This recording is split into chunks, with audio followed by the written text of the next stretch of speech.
Bueno, aparte de desearles buenas tardes, quiero darles la bienvenida al mundo de la informática, de los modelos matemáticos y de las bases de datos. Pero no se preocupen, no voy a hablar de eso.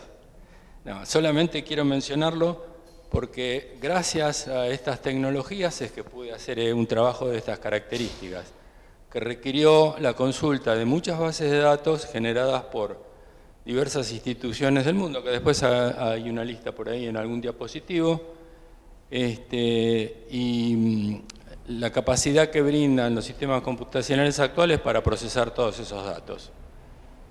Hola. Bien, bueno, entremos a tratar de contestar la pregunta. ¿Por qué en algunos países se vive mejor? Es difícil decir que es mejor, ¿no? Pero bueno, yo opté por un criterio, que van a ver cuál es, y puede ser cuestionable, se puede usar otro, pero bueno, este es un criterio muy difundido. Vamos a ver si esto es así. ¿Así? O si no, así. Tampoco. Bueno, vamos a tener que llamar a los especialistas. De cualquier manera, yo les voy anticipando un poco. El trabajo, digamos, se desarrolló en un par de fases, o 2 o 3 fases. La primera fue la de determinar sobre qué cosas quería conseguir datos. La segunda fue conseguir los datos, que no es fácil. Y la tercera fue la de procesar los datos. A modo de comentario, yo usé un paquete de procesamiento matemático especial, pero después me di cuenta que en realidad el Excel también puede hacer eso. El Excel es fantástico, realmente, puede hacer de todo. De manera que, bueno, veamos, ahí está. La primera pregunta es ¿por qué escribí sobre este tema? Entiendo que a todos nos interesa profundizar en las razones por las cuales los argentinos no tenemos el país que nos merecemos. Tal vez los más jóvenes no hayan escuchado esta frase, pero nosotros los mayores creo que la decíamos con asiduidad, ¿no es cierto? Que nosotros nos merecíamos tener otro país, pero no lo tenemos. No es tan bueno como pensábamos que tenía que ser. Entonces, tratemos de avanzar y preguntarnos... Esto parece que tiene una demora importante. Ahí está. Hay un aspecto que es la competitividad, ¿no? Muy mencionado, muy hablado, medido, pero vamos a tratar de precisar la idea. O sea, ¿qué entendemos por competitividad? Según el diccionario de la Real Academia Española, al cual yo me dirijo permanentemente cuando es necesario precisar algo, he encontrado 2 acepciones. Una, simplemente la capacidad de competir, y otra es rivalidad para la consecución de un fin, que son parientes, ¿no es cierto? ¿Quiénes son los que compiten normalmente? Bueno, compiten individuos, grupos, organizaciones, empresas, cámaras, naciones, que está subrayado ahí porque es lo que nos va a interesar, y grupos o uniones de naciones como puede ser el Mercosur, la Unión Europea y otros. ¿Qué se requiere para ser competitivo? Es el querer y el saber, las 2 cosas. Uno puede querer competir en algún deporte o en alguna actividad, lo que fuera, pero no tiene las herramientas para y entonces no puede. Y por otro lado, si no se tiene actitud competitiva, por más que uno conozca cómo hacer algo, es difícil que pueda competir exitosamente. Vamos a ver, ¿qué pasa a nivel empresa? Es muy simple. Son competitivas las empresas que tienen ganancias, subsisten y prosperan. Si no son competitivas, quiebran.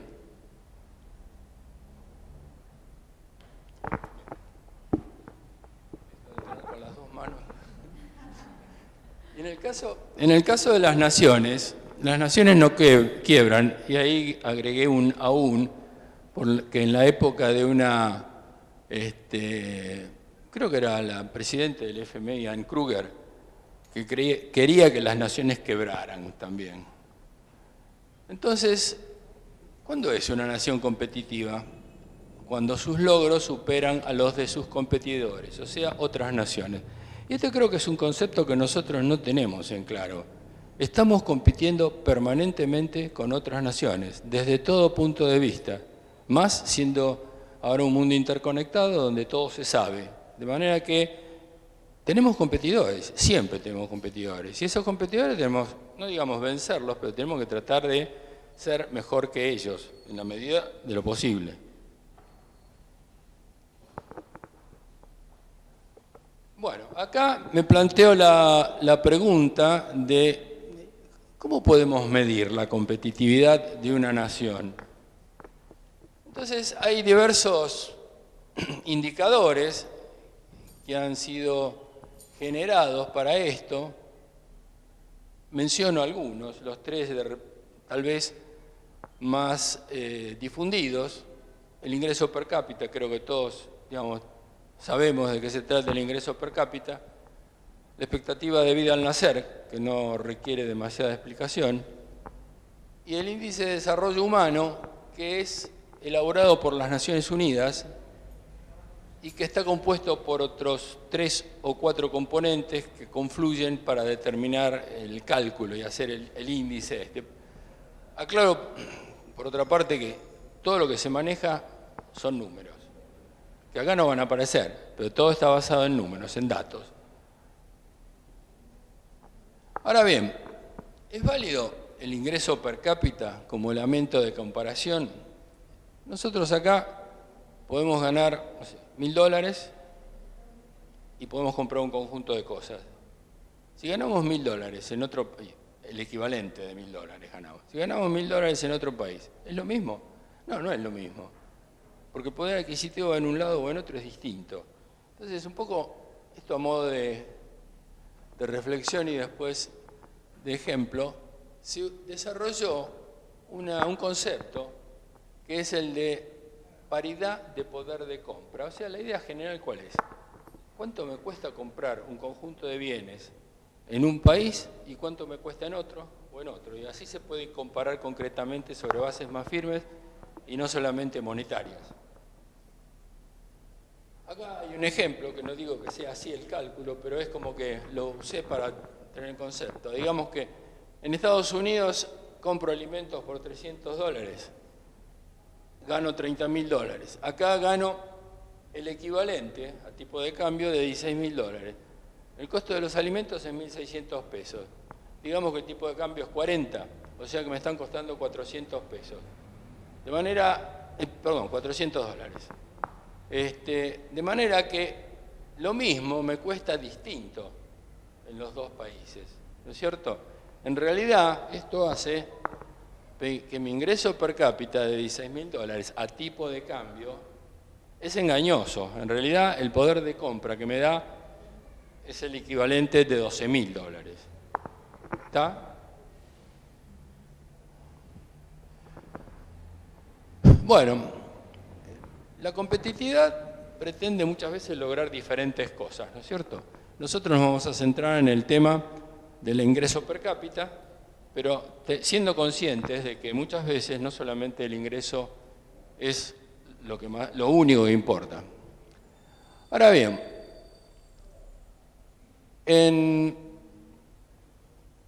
antes de inclinarme por usar el ingreso per cápita, hice una comparación de los distintos esos 3 indicadores que mencioné anteriormente. Y vamos a sí. Acá usé la palabra correlación y nuevamente voy al diccionario para que estemos todos de acuerdo. O sea, primera acepción, correspondencia o relación recíproca entre dos más o más cosas o series de cosas. ¿Qué relación hay entre esto y esto? Esa se llama correlación.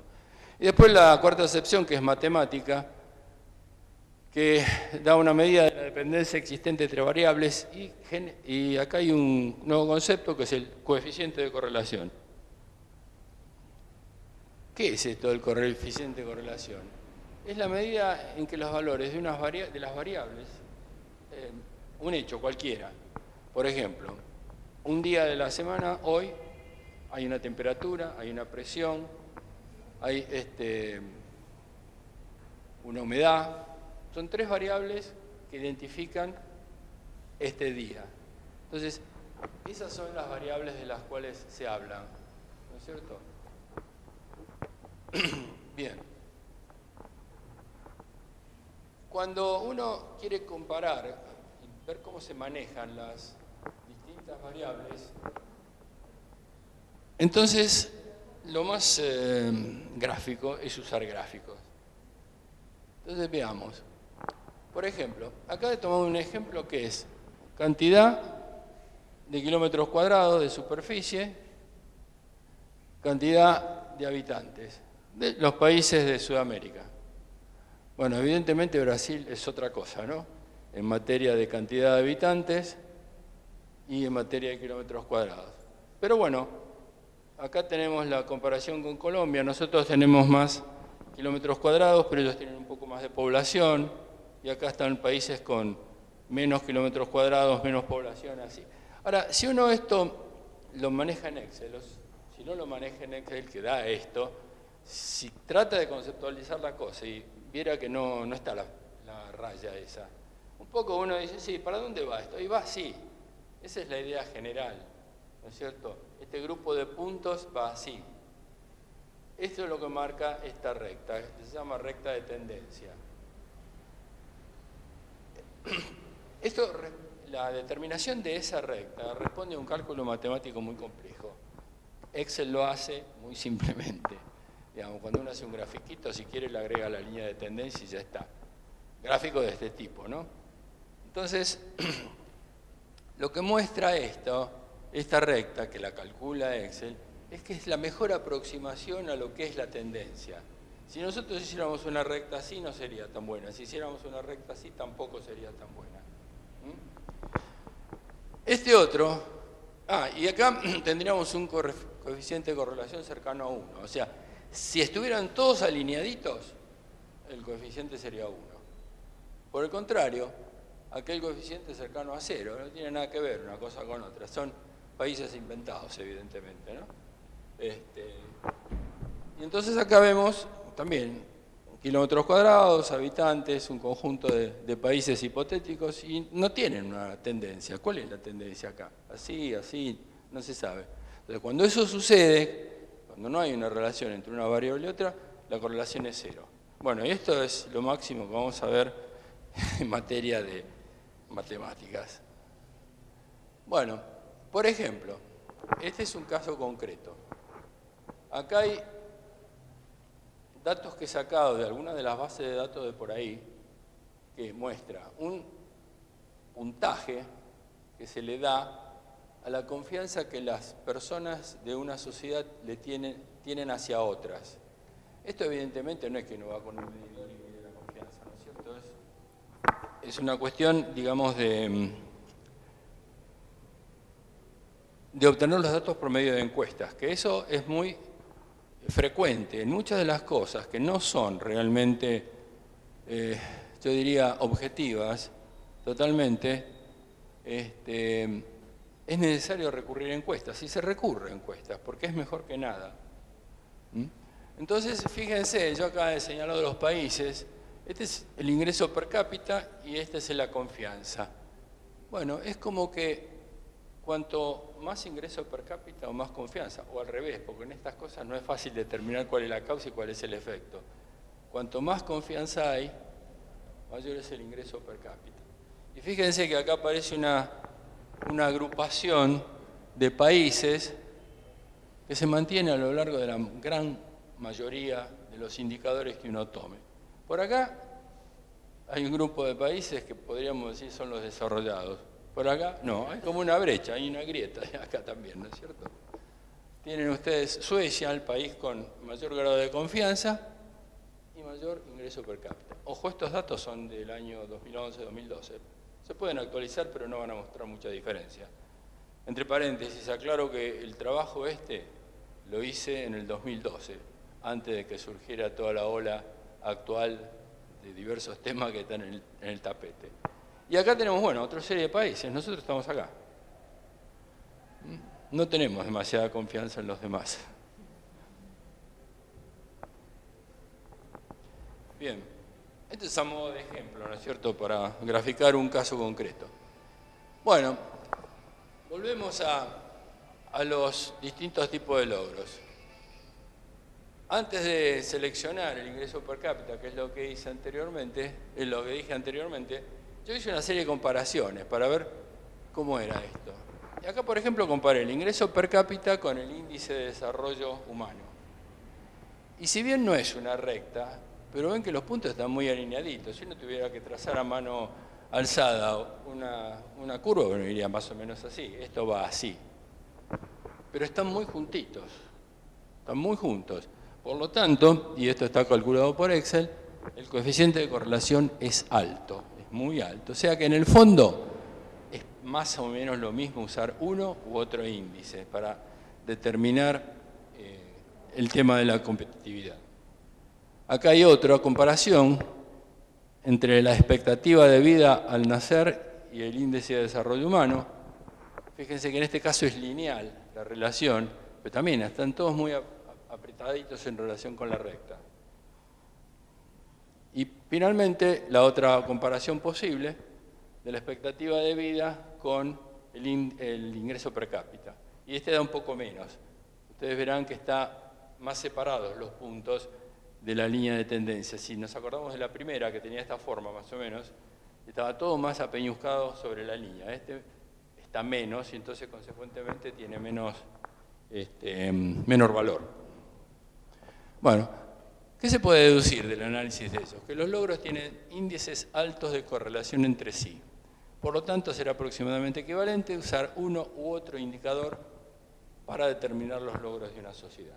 Y acá es cuando digo, por ser el más difundido, opto por el ingreso per cápita, con la característica esa, que es el ingreso per cápita a precio de poder de compra, o sea, para poder compararse con otros países, o para que los países se comparen entre sí. Ahora bien, acá menciono los aspectos culturales. ¿Qué son los aspectos culturales? ¿Qué es la cultura? Porque muy probablemente si estuviéramos acá con algún artista diría que la cultura solamente son esas expresiones relacionadas con las artes, ¿no es cierto? Pero no es así. La definición del diccionario de la Real Academia Española dice que es el conjunto de modos de vida y costumbres, conocimientos y grado de desarrollo artístico, también científico, industrial, en una época, un grupo social, lo que fuera. Por supuesto hay grupos sociales que tienen culturas muy diferenciadas, ¿no?, el resto de la sociedad en la cual conviven. Nosotros tenemos grupos así, en todas las sociedades hay grupos muy diferenciados.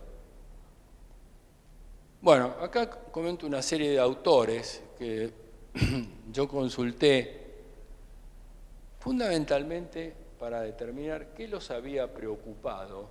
Son todos autores que han trabajado sobre el tema competitividad. Este es como un gurú típico que estuvo de moda hace unos 10, 15 años. Y fíjense que acá lo tenemos a Mariano Grondona también, que también se ocupó de los aspectos culturales de la competitividad.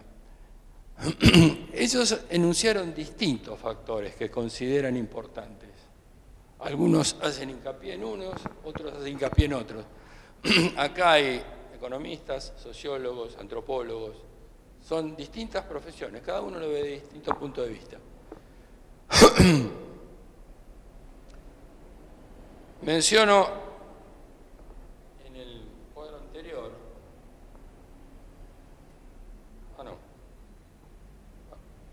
bueno, introduzco el concepto ahora. ¿Qué es un sistema cultural?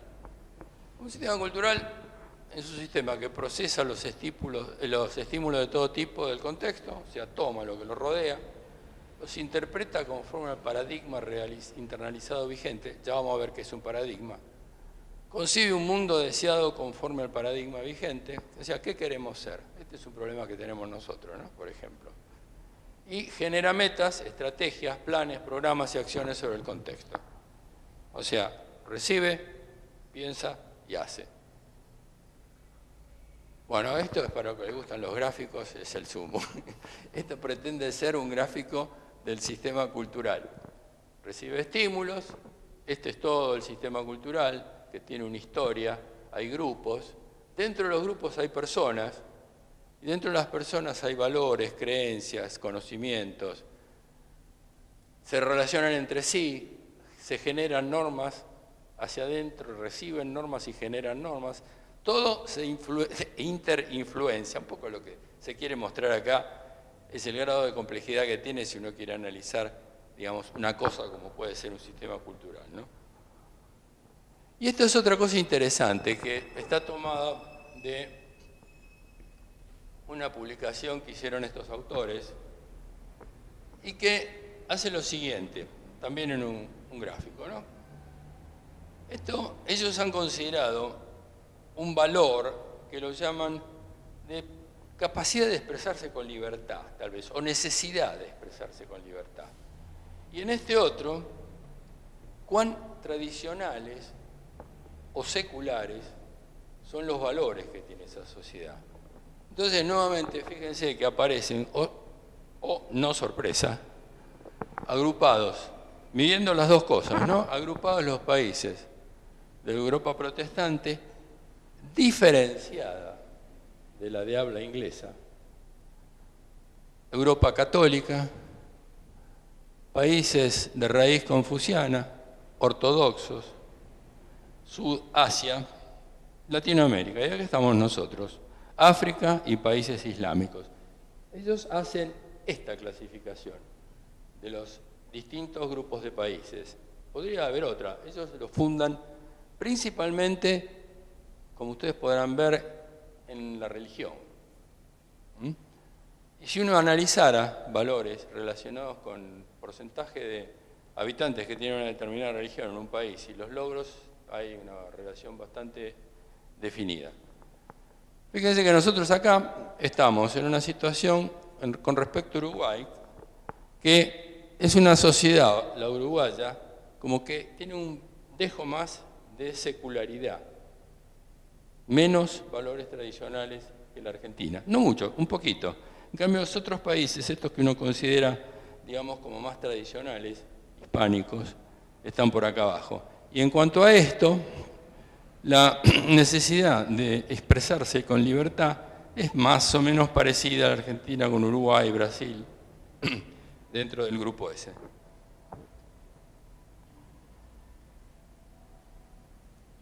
Bueno, yo les dije que íbamos a decir que es un paradigma. ¿Qué es un paradigma? Esto está tomado de Thomas Kuhn, que es un físico, historiador y filósofo de la ciencia estadounidense. Es un conjunto de valores y creencias que determinan la forma de estructurar, categorizar y clasificar el mundo. O sea, uno observa algo y entra por el filtro paradigmático que tiene. O sea, no todos vemos lo mismo. Ante la misma realidad objetiva, no todos vemos lo mismo. Consecuentemente, no vamos a actuar de la misma manera en respuesta a eso porque estamos viendo distintas cosas. ¿Está?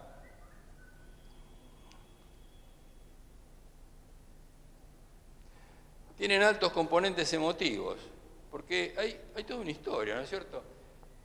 El tema del rol de las Fuerzas Armadas durante la década del 70 no es el mismo, no genera la misma emotividad en la Argentina que en Brasil, en Uruguay o en Chile. Es distinto, por la razón que fuera, pero es distinto. Entonces el componente emotivo difiere. Estos componentes emotivos van siendo generados, influenciados por el conjunto de valores, creencias, orientaciones, suposiciones, actitudes que los miembros de la sociedad tienen. Y esto es importante, también hay un aspecto semántico, que es el significado que cada uno le da a las cosas, ¿no es cierto?, los conceptos. Bueno, ¿cuáles son los agentes que actúan dentro de un paradigma vigente? Los vimos en el gráfico anterior. Había personas, varias personas formaban un grupo, varios grupos formaban instituciones y está además el componente histórico.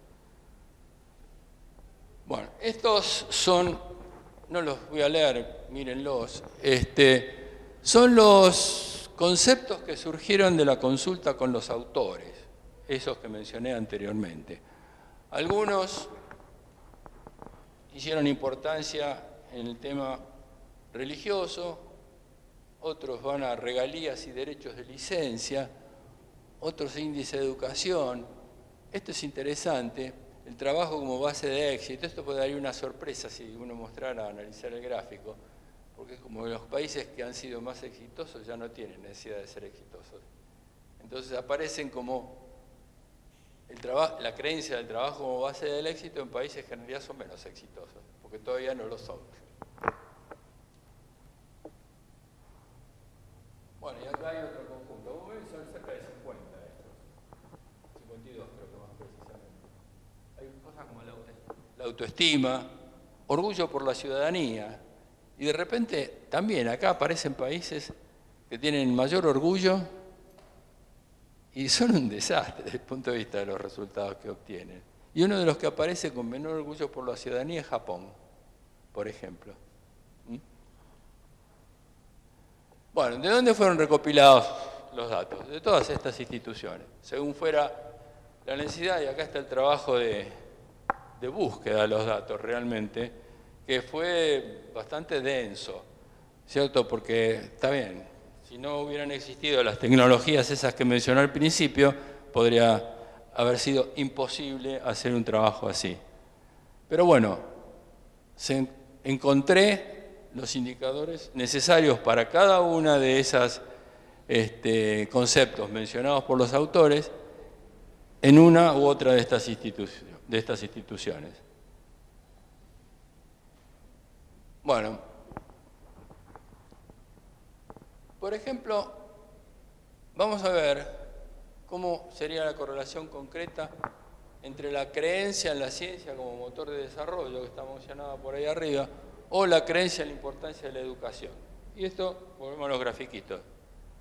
Fíjense, lo que da, esto sí es un dato objetivo. Estos son investigadores en ciencias duras por millón de habitantes y ingreso per cápita. Como ven, un poco se repite la misma agrupación. Esto acá, este punto posiblemente ahora esté por acá, porque ya tiene unos años y China es el país que tal vez ha cambiado más en todo este periodo. Ustedes ven que, bueno, ¿dónde andamos? Acá. Yo digo que la Argentina en este contexto es un país de clase media. Ni somos un desastre, ni somos los campeones del universo, ninguna de las dos cosas, pero tampoco somos un desastre.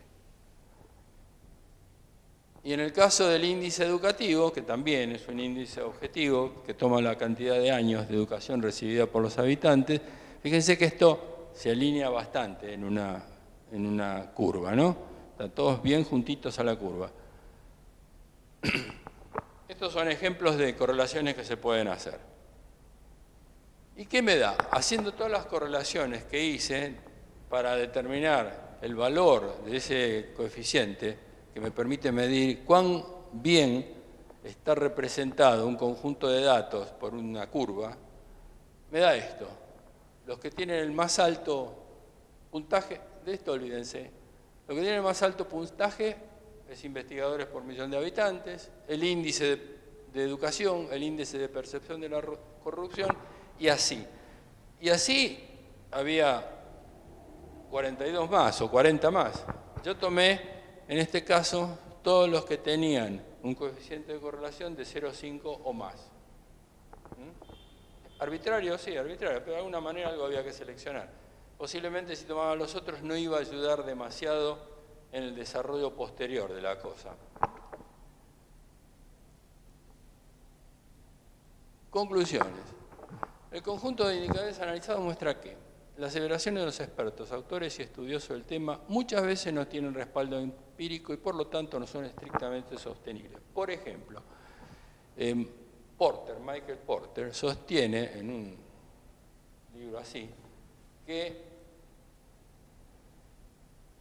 una medida del éxito de las naciones es el porcentaje del Producto Bruto Interno que se exporta.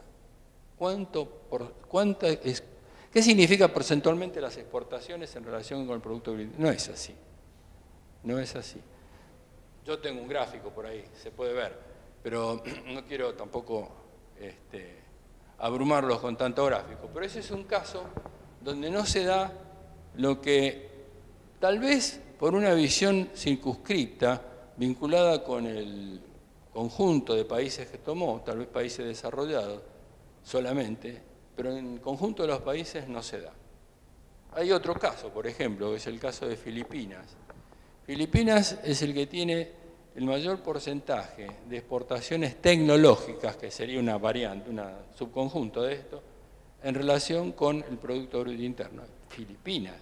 Y sí, porque es una fábrica, ahí es donde mandan a hacer las cosas, pero no es realmente porque ellos sean los que generan la tecnología. Entonces se encuentran cosas especiales que hay que analizarlas. Bueno, ahora la cuestión es, ¿cómo actúan estos factores? La educación, la corrupción, los investigadores y todos los demás. ¿Actúan por separado? No, todos actúan simultáneamente sobre la sociedad o son producidos por la sociedad, porque esto es como cíclico. Entonces hice un análisis conjunto de indicadores y este análisis conjunto de indicadores requiere todo un andamiaje matemático muy complejo que, como les dije, originariamente tuve que usar un paquete que sirve para eso, pero que con Excel después descubrí que se puede hacer perfectamente. Así que el Excel puede hacer casi todo. Entonces ahí lo que hice fue como meter en una coctelera todos los valores, sacudirlos y decir, bueno, entonces ahora realmente, si metemos todos estos juntos, ¿qué pasa? ¿Cuáles son los más importantes? Esa coctelera se llama método de regresión múltiple, como forma de análisis. Y lo que hace es, una variable la relaciona con todo otro conjunto de variables. O sea, el ingreso per cápita, ¿de qué depende? Y depende de esto, de esto, de esto, de esto. ¿Cuánto de esto? ¿Cuánto de esto otro? ¿Cuánto de esto otro? ¿Cómo influencia cada cosa el resultado final del ingreso per cápita? Hice un primer análisis con 11 variables, que son las que mostré en la tabla ahí, seleccionadas por tener un coeficiente de correlación mayor o igual que 0,5. ¿Y qué país? ¿Para qué países conseguí datos? Porque, ojo, en las bases de datos, para un determinado concepto, hay una serie de países, pero tal vez para otro concepto, alguno de los países no está. No pudieron obtener los datos, no se lo quisieron dar, lo que fuera, ¿no es cierto? Entonces, para los 11 factores, tuve estos países para poder analizar y comparar. Y al analizarlos en conjunto se produce un pequeño cambio. Fíjense que creo que el anterior, el índice de educación era tal vez el mayor, pero no están cambiados. Bueno, pero acá aparece como índice de percepción de la corrupción el de mayor valor en todos estos, en toda esta serie. Ojo, yo aclaré, esto fue hecho en el 2012, todavía no estaba de moda el tema. Entonces, las variables con los mayores pesos relativos, ¿cuáles son? Investigadores en órdenes, investigadores por millón de habitantes, índice de educación, índice de percepción de la corrupción e índice de conflictividad social. Parece a primera vista carente de lógica, y es como que no, son factores importantes. Uno podrá discutir, digamos, argumentando si uno es más importante que el otro, pero ahí está calculado. Ahí dice cuánto es más importante uno que el otro. Entonces, dado que estos cuatro eran los más importantes, notoriamente, en relación con el quinto había una diferencia grande, entonces me concentré nuevamente a hacer otra vez el mismo análisis, pero dejando de lado a los otros y concentrándome en esos para determinar con más precisión cuál era la importancia de cada uno. Y para 4 indicadores nada más se amplía la cantidad de países, porque hay algún país que figura por acá, pero no tenía alguno de los otros 7 índices que eran necesarios para tener los 11. Entonces acá se amplía la muestra, digamos, ¿no? Bueno, ¿y qué me da? Oh, sorpresa. Índice de percepción de la corrupción, 0,58. Investigadores, 0,21. educación 0,15. Son todos valores relativos, ¿no? Comparativos unos con otros. Estos valores, para los que conocen el tema, se meten como coeficientes de las variables que intervienen. Lo que estamos calculando son el peso, que es el coeficiente de la ecuación. Bien, ¿qué podemos decir? Todos los modelos usados han mostrado una alta capacidad predictiva. ¿Pero qué son los modelos usados? Para hacer esos cálculos, en realidad uno puede decir que la relación entre las variables no es ninguna, no hay una relación entre la corrupción, el índice de educación y demás, o que sí, una es predecesora de otra, o dos se juntan para formar otra. Entonces, en realidad, yo hice una cantidad de modelos grande, 9 o más, no me acuerdo, sí, 9 por lo menos, de distintas relaciones entre esas 4 variables, agrupándolas, no agrupándolas. Todo eso hay software especial para hacerlo. Bueno, entonces lo que dio fue que en cualquiera de esos distintos modelos, la corrupción surge como la que ha sido determinante en mayor medida en 8 casos. La variable investigadores en 5 aparece en primer lugar, o sea, quiere decir ya hay 13. La variable educación, ninguno de ellos en primer lugar, pero varias veces en segundo. Y la variable conflictividad social mantuvo el 4º puesto en todos los modelos. Esto parece raro, ¿no? Porque la conflictividad social, que nosotros la vivimos bastante frecuentemente, parecería que tiene que incidir más. Pero no dan así los resultados a nivel mundial. Bueno, el análisis del factor variable con mayor peso relativo. La corrupción. Oh, sorpresa, ¿no? ¿Cómo se mide la corrupción? Primero que es un índice de percepción de la corrupción. ¿Y de percepción de la corrupción de quién? De los gobiernos. Se le pregunta a la gente cuán corrupto es su gobierno y tienen para evaluarlo de 0 a 10, por ejemplo. Yo estuve con esta señora, es interesante destacarlo, la presidenta de esta organización, que es Transparency International, y que se ocupa específicamente del tema corrupción, es argentina, nombrada recientemente como presidente del directorio, cordobesa.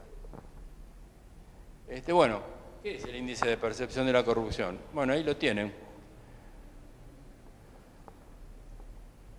Se basa en la percepción por parte de sus ciudadanos de cuán corrupto es su sector público. Es un índice compuesto que toma datos de encuestas a expertos, a empresas relacionados con la corrupción y llevados a cabo por una variedad de instituciones independientes de alta reputación.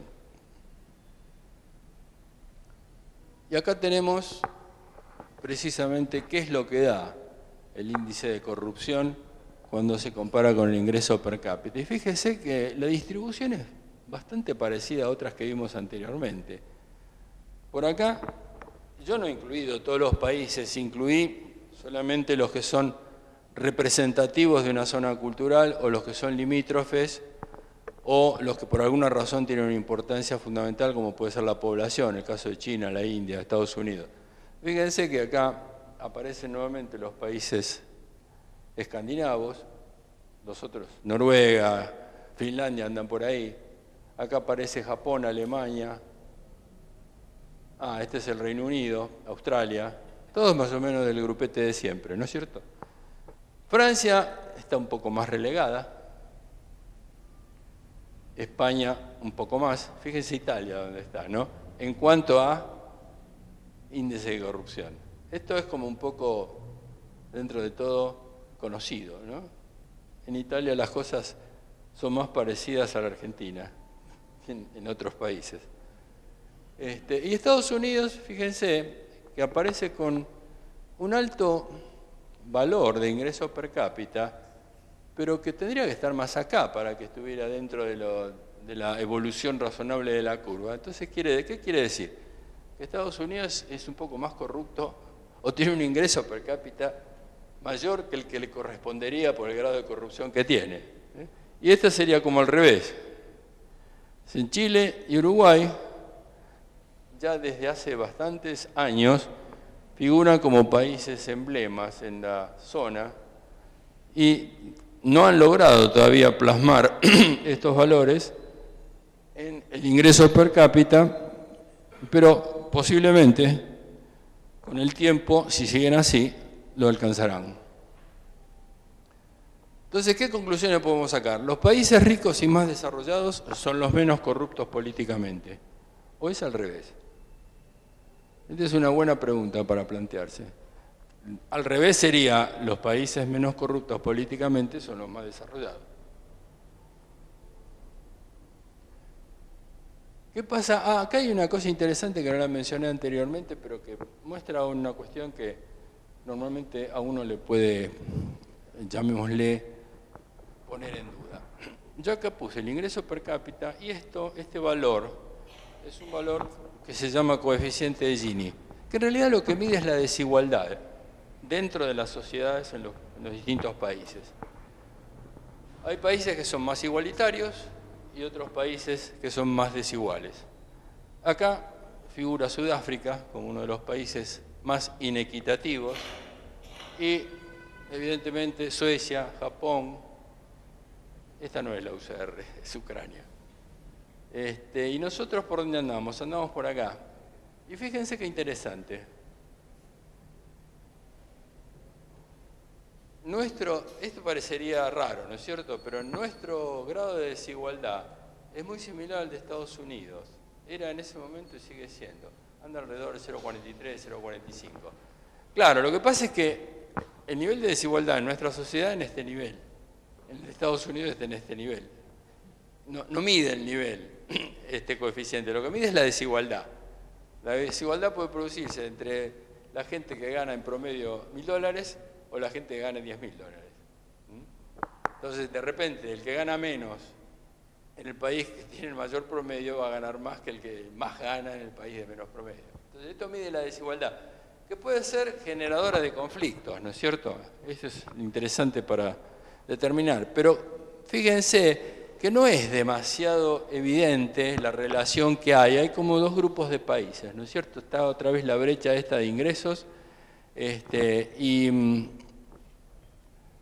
digamos, incide, sí, incide, pero no demasiado, no tiene una pendiente demasiado inclinada. A medida que hay más desigualdad, sí, va reduciéndose el ingreso per cápita, pero no tanto.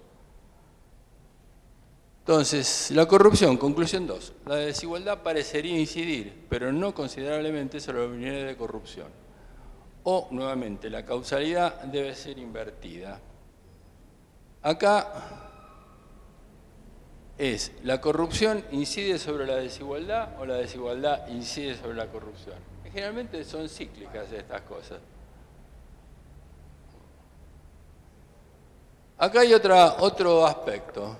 Por ejemplo, esa medida de los deseos con dificultades es las dificultades que encuentra la gente para hacer cosas cuando quiere hacer cosas, fundamentalmente en el ámbito, llamémosle, de logros empresariales. O sea, el que quiere constituir una empresa, el tiempo que le lleva, las dificultades burocráticas que tiene, todo eso es medido a través de los tantos índices y ahí se ve que hay un grado de correlación bastante alto. Fíjense que si bien hay países que están separados, pero están como más agrupados que el anterior, ¿no? Los países en los cuales hay mayor grado de dificultad para conseguir los logros y el índice de corrupción es menor cuando la dificultad es mayor. Acá, fíjense que en vez de aparecer de este lado, los países aparecen de aquel, porque aquellos son los que tienen la mayor puntuación, ojo, porque esta valoración de la corrupción es como inversa, es la ausencia de corrupción. El índice que muestra ahí, o sea, es mayor puntaje, tiene 10 puntos, es el mejor, ¿cierto? Entonces, aquellos que tienen menor nivel de corrupción son los que, a su vez, los deseos con dificultades son más bajos, o sea, no tienen dificultades. O sea, estas dificultades que se presentan hacen que, en el fondo, la cosa vaya por izquierda, finalmente.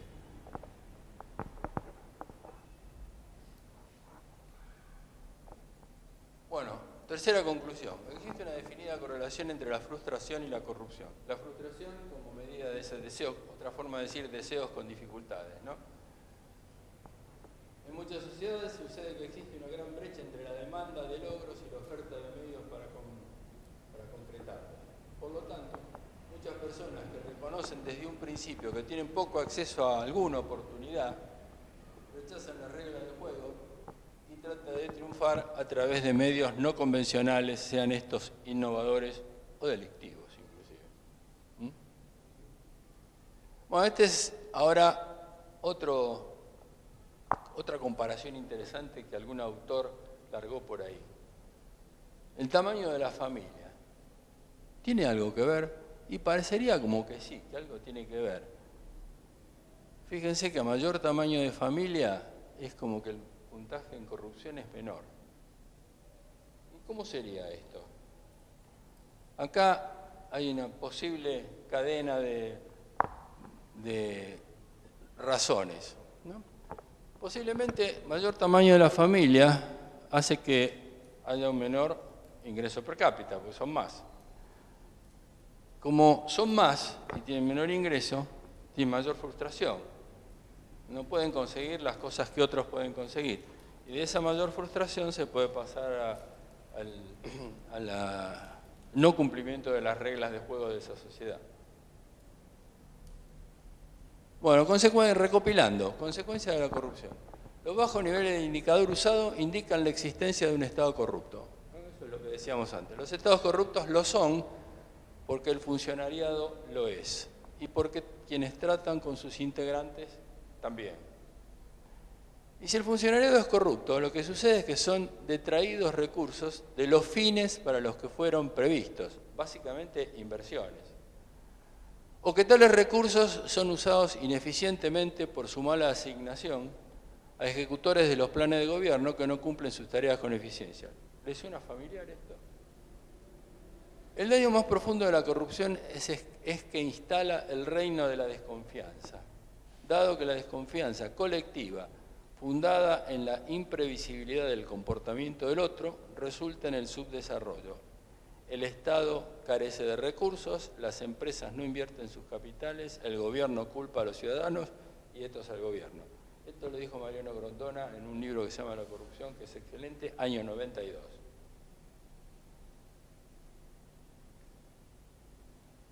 Bueno, entonces, otra recopilación. La corrupción actúa generando ineficiencia, aumentando los costos de las operaciones y transacciones de todo tipo. Una empresa ineficiente no puede producir buenos resultados, y las sociedades tampoco.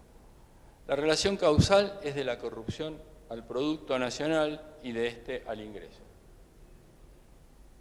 Ahora, veamos el tema de los investigadores por habitante. Acá, fíjense que nuevamente de aquel lado tenemos la mayor cantidad de investigadores en ciencias duras por habitante y consecuentemente los ingresos per cápita son más altos.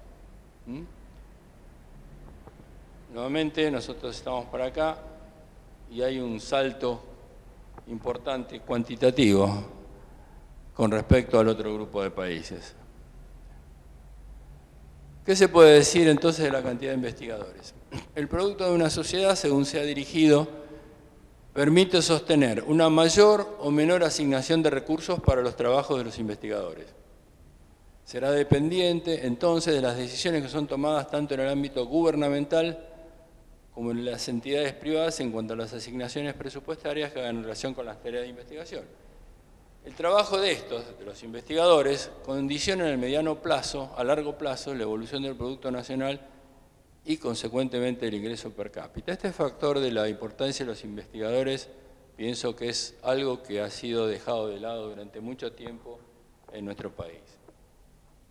La investigación es solo un eslabón en la cadena de acciones necesarias para concretar la generación de bienestar a partir del conocimiento, pero es un eslabón clave, de base, es el punto de partida. ¿Es el eslabón de qué? De una cadena que finalmente termina con el patentamiento de las invenciones. Y si uno quisiera hacer un gráfico de cantidad de patentes comparado con los países, vería que no puede hacerlo en una escala lineal. Tiene que ser logarítmica, porque si fuera una escala lineal están todos los países por acá y Estados Unidos está allá. Es una diferencia abrumadora. Lo mismo con respecto al índice educativo, que lo vimos anteriormente, ¿no es cierto? ¿Qué dice esto? Una mayor cantidad de gente educada, instruida, capacitada por una mayor cantidad de años generará un mayor potencial para producir riqueza. Esto en nuestro país se tuvo muy en claro con la generación del 80, ¿no? Después es como que decayó y cada vez está yéndose más para abajo, lamentablemente, a pesar de que es como que todos tienen conciencia que algo hay que hacer, pero es como que no se puede hacer por alguna razón. Los contenidos de esa educación y la calidad de los docentes que la imparten son fundamentales al momento de establecer las posibilidades de éxito de un sistema educativo. Mayores niveles del PBI, si son tomadas las correctas decisiones políticas, permiten destinar más recursos a la educación, promoverla y mejorarla. Pero esto es como un círculo vicioso, porque si yo tengo bajo nivel de educación, entonces no puedo generar suficiente producto para invertir en educación. Entonces es una decisión de con recursos escasos cuánto hay que dedicar a la educación para lograr tener más recursos en el futuro. De manera que la relación es de la educación al ingreso per cápita como resultado y a su vez como insumo de la educación. Bueno, y que, como habíamos planteado la pregunta de qué en realidad es causa de qué, el ingreso per cápita no puede por sí ser un condicionante de la corrupción, de la cantidad de investigadores que existen o del nivel general de educación. En todo caso, estos factores dependerán de las decisiones de aquellos que tienen el poder de asignar los recursos y desarrollar las acciones destinadas a promover y sustentar la educación en general, las tareas de investigación, las acciones de lucha contra la corrupción. En todos los países hay grandes decisores. La conformación o generación del presupuesto, en este momento un tema muy candente, es una demostración de cómo los representantes del pueblo conciben que deben ser dadas las prioridades, a qué hay que asignar recursos. Esos son los grandes decisores. Por supuesto que las empresas privadas también pueden, según sea sus ingresos, destinarlos solamente a, digamos, lo que queda, obtener, que sean ganancias puramente, o que parte de esas ganancias lo inviertan en educación o en investigación.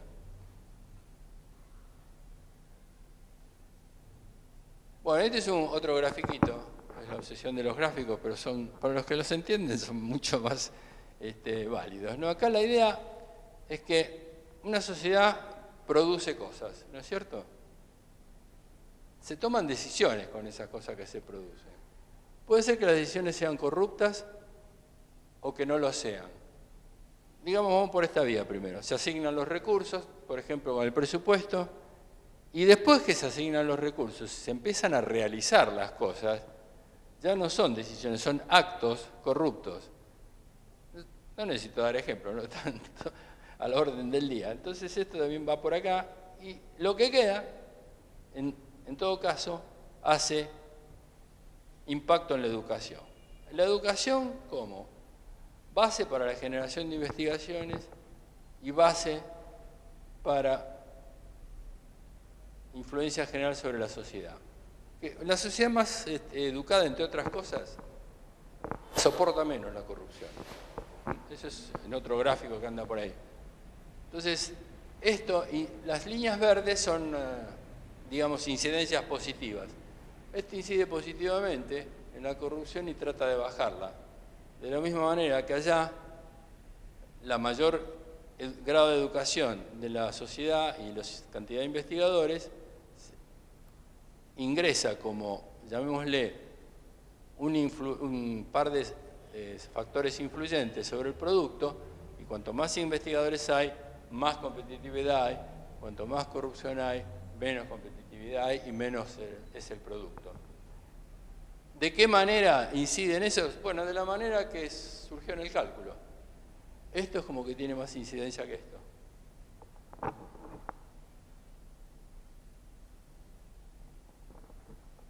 Bueno, ahora bien, estos factores que analizamos son emergentes culturales, porque surgen de la construcción colectiva que es la sociedad, afectada por el comportamiento de quienes toman las grandes decisiones.